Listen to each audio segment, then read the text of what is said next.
एक बुजुर्ग हज के सफर पर गए थे। जब वो एक जगह से गुजर रहे थे, उनके हाथ में एक थैला था, उसमें कुछ पैसे थे। अचानक एक चोर उनके हाथ से थैला छीन कर भाग गया। जब चोर काफी दूर निकल गया, तब अचानक उसकी आंखों की रोशनी खत्म हो गई। आंखों की रोशनी जाते देख उस चोर ने रोना शुरू कर दिया।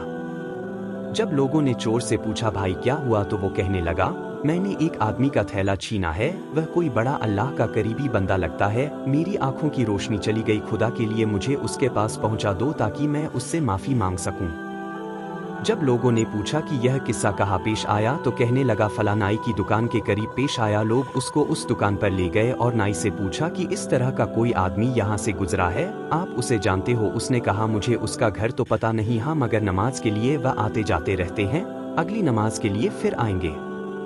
ये लोग इंतजार में बैठ गए। वह बुजुर्ग अपने वक्त पर तशरीफ लाए। लोग उस चोर को उनके पास ले गए तो उस चोर ने जाकर उनके हाथ पांव पकड़ लिए कि मुझसे गलती हो गई, गुनाह हो गया, नादिम हूँ, शर्मिंदा हूँ, मेरी आंखों की रोशनी छिन गई। आप अपने पैसे वापस ले लीजिए और मुझे माफ कर दीजिए ताकि अल्लाह ताला मेरी आंखें ठीक कर दे।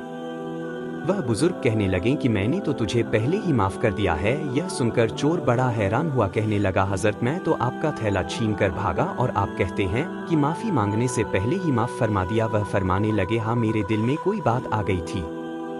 फरमाने लगे, मैंने एक हदीस पढ़ी जिसमें नबी अकरम ने फरमाया कि कयामत के दिन जब मेरी उम्मत का हिसाब पेश किया जाएगा तो मैं उस वक्त तक मीज़ान के करीब रहूंगा जब तक मेरे आखिरी उम्मती का फैसला नहीं हो जाता।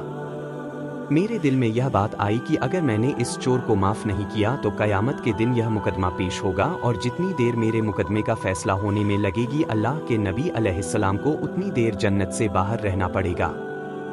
इसलिए मैंने माफ कर दिया कि न तो मुकदमा पेश होगा, न ही मेरे महबूब को जन्नत में जाने में देर लगेगी। वह जल्द जन्नत में तशरीफ ले जाएंगे। प्यारे दोस्तों, अगर आप लोगों को हमारी ये पोस्ट पसंद आई हो और अगर आपको इस पोस्ट से कुछ इल्म हासिल हुआ हो तो नीचे दिए गए शेयरिंग बटन को दबा के बराए मेहरबानी इस पोस्ट को शेयर जरूर कर दे। शुक्रिया।